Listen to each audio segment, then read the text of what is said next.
These maps were not made to guide travelers. They were made to protect minds. In a world without satellites, without measurements, without certainty, fear filled the empty spaces. This is the story of how medieval maps turned the unknown into monsters. In the Middle Ages, maps were not scientific tools. They were stories. Known as Mappa Mundi, these maps were drawn by monks, scholars, and artists between 500 and 1500 CE. They were not designed to show distance or accuracy. They were designed to explain the world, morally, spiritually, symbolically. Jerusalem often sat at the center. East was placed at the top. Heaven and earth existed on the same surface. Maps were belief systems drawn in ink.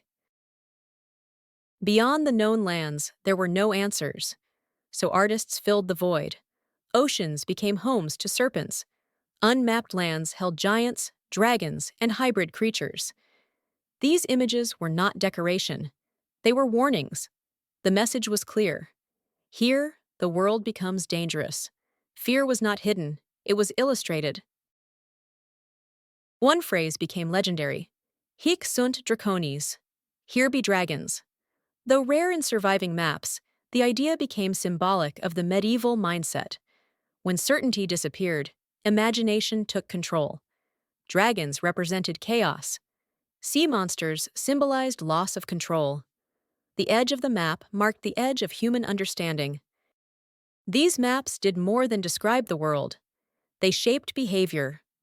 Merchants avoided certain routes. Sailors feared open waters. Explorers hesitated. Maps reinforced boundaries, not just geographic, but psychological. Fear became a form of order.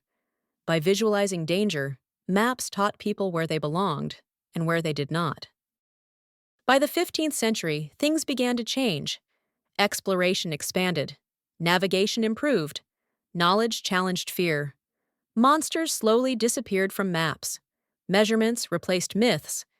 But something was lost. Maps became accurate, but less human. The fear faded, but so did the imagination. Medieval maps remind us of something timeless. When humans don't understand something, they don't leave it empty. They fill it with stories, with symbols, with fear. The unknown has always frightened us. The difference is how we choose to draw it. The monsters were never real, but the fear was. Share your opinions, suggestions, and feedback in the comments. Thank you, everyone.